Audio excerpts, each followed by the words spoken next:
Yo, do another watch list here. Already into May tomorrow.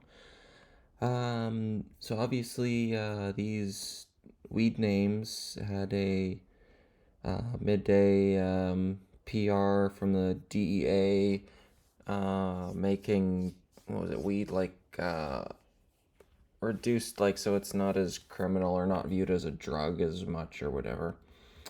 But apparently, big news based on the price action. Um, don't really read into the news too much. I tend to just look to see if there is news and then see if the price action tells me if it's good news or not. And in this case, from 8 to 16, almost a double here, CGC was kind of the head of the snake. ACB, we had gone over this, that I can't trade it yet till I get the permissions over at CP. But this 750 break here on the daily is super nice. I was kind of touring downtown Vancouver, giving Roland a little taste of some Canada. So we weren't on the desk, and then saw Nate's tweets about Tilray and stuff going nuts. So we hustled back once we saw the weed names were going nuts. So then obviously start looking for some sympathy plays. And I personally tend to not just want to scatter all the names, like just like a shotgun fire. I like to sift through them and find daily chart patterns within the sector and a few names that sparked my interest. IMCC, given that it had its run and followed with CGC and ACB on this run when Germany had the news. And then today, off the headline from the DEA, and it had a nice move after hours. So this kind of breakout chart interests me. VFF had a small trade into close, but I wasn't gonna be around to watch it, so I took it off after hours. Just a small little starter position. But I think if this news is as big as this price action is suggesting, I think that there is a lot more opportunity in the coming days. I don't need to force it. And then GNLN was another daily chart I found interesting through this 70 break, and as it's building over here. So those are a few names in sympathy I'm watching, just with the sector there.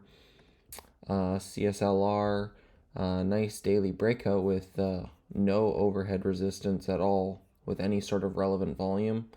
And it broke through this 57 line, and it had this nice volume day, and now it's been holding up all day today. We do have some of this after hours and pre-market data up here in the 80-cent range. So if this starts to build over the 75s and 80s and holds over the 58s tomorrow, we could have another move there.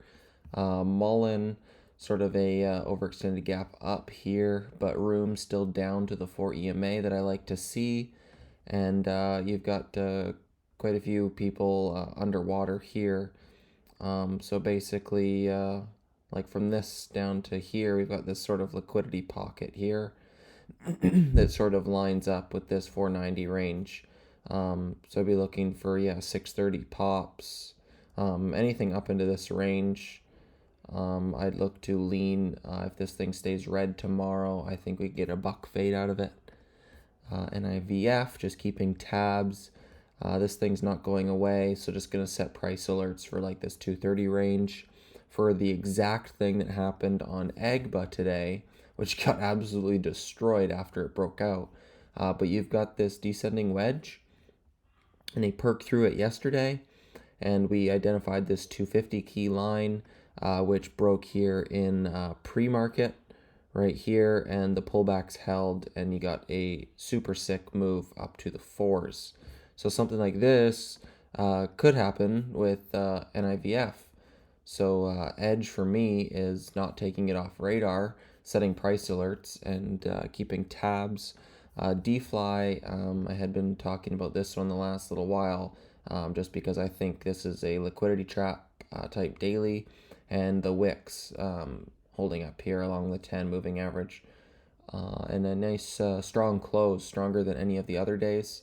So if this can confirm over today's highs going into tomorrow, I think we could have a buck to buck 20 move out of this.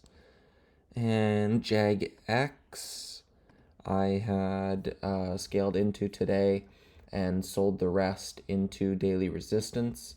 It was just a bit too much too soon, and the way 24s was acting, every time it broke, it was sitting back.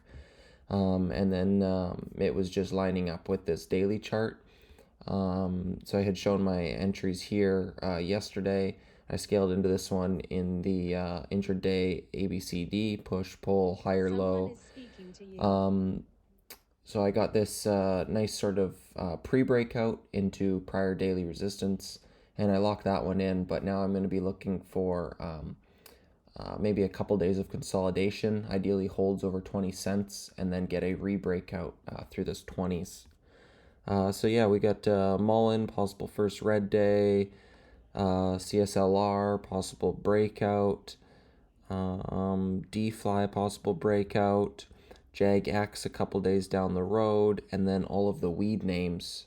So it's starting to pick up here, momentum-wise. So it should be a good day tomorrow, lots of action, and I'll see you in the room tomorrow.